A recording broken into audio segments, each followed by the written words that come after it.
Hi అండి.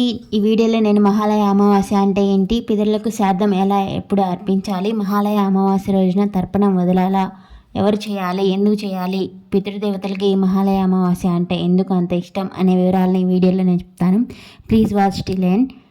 ప్రతి సంవత్సరం పుష్పగిరిలో పితృదేవతలకు పిండ ప్రదాన కార్యక్రమం జరిపిస్తారు, ఫ్రీగా చేస్తారు. దీన్ని దక్షిణ కాశీ అని కూడా అంటారు. పితరులను ఉద్దేశించి వారి ఆత్మను తృప్తిపరచడానికి శ్రద్ధతో అర్పించేదే శ్రాద్ధం.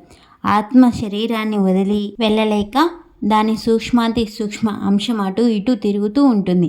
వారి వారి కర్మానుసారం ఫలం లభిస్తుంది. పితృరుణం నుండి విముక్తి పొందడం చాలా కష్టం. తల్లిదండ్రులు సంతానం కోసం ఎంత తప్పిస్తారో వెలకట్టడం సాధ్యం కాదు. పితృగణాల శ్రాద్ధ కర్మ గౌరవప్రదంగా చేయడం సంతానం తప్పనిసరి విధి.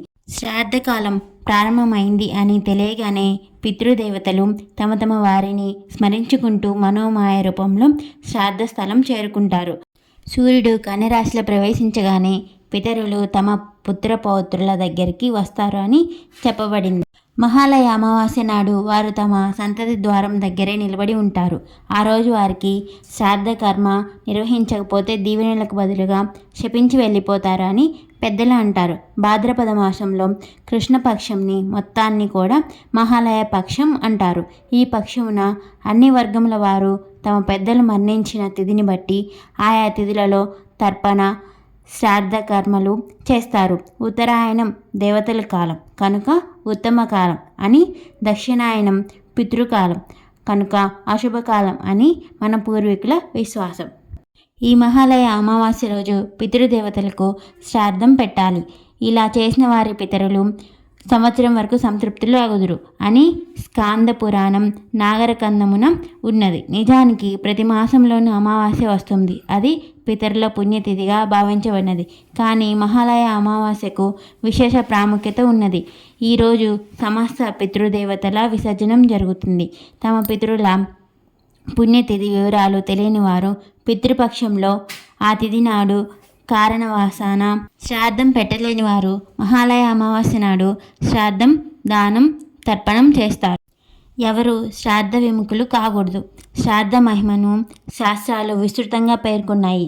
శ్రాద్ధం చేయడం వల్ల సంతానం ప్రాప్తిస్తుందని స్కాంద పురాణంలో చెప్పబడింది. ఈ మహాలయ అమావాస్య రోజున ఎవరైతే శ్రాద్ధ కర్మలతో సంతోషపెడతారో వారు తమ సంతతి వారి ఆయుష్, విద్య, ధనం, సంతానం సమస్తం కలిగి ఉండేటట్లు ఆశీర్వదిస్తారట. అన్ని దానాలలోనూ అన్నదానం ప్రధానమైంది. అన్నదానం ఎప్పుడు చేసినా మంచి ఫలితం ఇస్తుంది. కానీ ఈ మహాలయ పక్షంలో కానీ మహాలయ అమావాస్య రోజున కానీ చేసే అన్నదానం వల్ల అనంత కోటి యజ్ఞ ఫలితం ప్రాప్తిస్తుంది.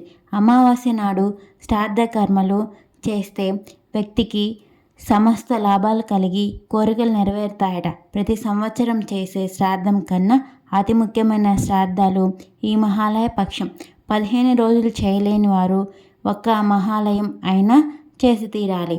ఆర్థిక భామం వలన విద్యుత్పంగా శ్రాద్ధ కర్మలు చేయలేకపోతే పితృపక్షంలో కేవలం శాకంతో శ్రాద్ధం చేయవచ్చు.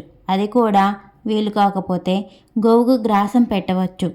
అది చేయలేని వారు ఇక నిర్జన ప్రదేశంలో నిల్చుని అపరాహ్న సమయంలో 2 చేతులు ఆకాశం వైపు పైకెత్తి పితృదేవతలకు నమస్కరించుకోవచ్చు. శ్రాద్ధ కర్మల చేత పితృదేవతలకు సంతృప్తి కలిగించిన వ్యక్తి భౌతికంగా సుఖ సంతోషాలు, పరలోకంలో ఉత్తమగతులు లభిస్తాయి అని శాస్త్రాల ద్వారా తెలుస్తుంది. మీకు అందరికీ ఒక సందేహం కలగవచ్చు. శ్రాద్ధం పెట్టి పితృదేవతలకు సంతోషపెడితే సంతానం ఎలా కలుగుతుంది, వారి అభివృద్ధి ఎలా కలుగుతుంది అని అనుకుంటారు కదా. మరణించిన ప్రాణి ఆత్మ పితృలోకంలో ఉంటుంది. ఆ ఆత్మ తన పూర్వ కర్మానుభవం కోసం తిరిగి ఈ భూమి మీద జీవాత్మంగా అవతరించడానికి అన్నాన్ని ఆశ్రయించి తద్వారా పురుష ప్రాణి దేహంలో ప్రవేశించి శుక్రకణాలుగా రూపొంది స్త్రీ గర్భకోశంలో ప్రవేశించి శిశువుగా రూపాంతరం చెంది తిరిగి ఈ భూమి మీదకు వస్తుంది. మరణించిన తన పితరులకు మోక్షం కలగాలి అంటే కర్మ పరిపక్వం కావాలి. అలా జరగాలి అంటే పితృదేవతలు దేవధారణ చేసి ఈ లోకంలోకి రావాలి. అలా రావాలి అంటే వారికి అన్నాన్ని అందించాలి. అది రక్తం పంచుకొని పుట్టిన పుత్రులే అందించాలి. అప్పుడే వాళ్ళకి పితృ రుణం తీరుతుంది. రుణం తీరడమే మోక్షం అంటే. అందుకే తప్పనిసరిగా ఈ మహాలయ పక్షంలో లేదు అంటే అమావాస్య రోజున పితృదేవతలకు తర్పణాలు వదలాలి, శ్రాద్ధ కర్మలు నిర్వహించాలి. ఒకవేళ మహాలయ అమావాస్య శనివారం నాడు వస్తే మరీ మంచిది. ఈ రోజున పవిత్రమైన రోజుగా భావించాలి అని శాస్త్రాలు చెబుతున్నాయి. ఆ రోజున శనిదేవుణ్ణి పూజిస్తే సకల పాపాలు తొలగిపోయి ఎన్నో ప్రయోజనాలు పొందవచ్చు.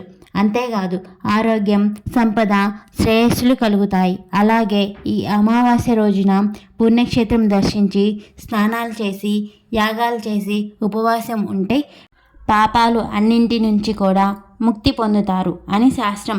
ఈ రోజున విష్ణుమూర్తిని ప్రార్థిస్తే మానసిక ప్రశాంతత, శారీరక ఆరోగ్యం, మెరుగైన ఆర్థిక ఫలితాలు కలుగుతాయి. అలాగే శివునిని పూజిస్తే సకల పాపాలు తొలగి అదృష్టం, సంపద, ఐశ్వర్యం, ఆర్థికంగా అన్ని మెరుగైన ఫలితాలు కలుగుతాయి.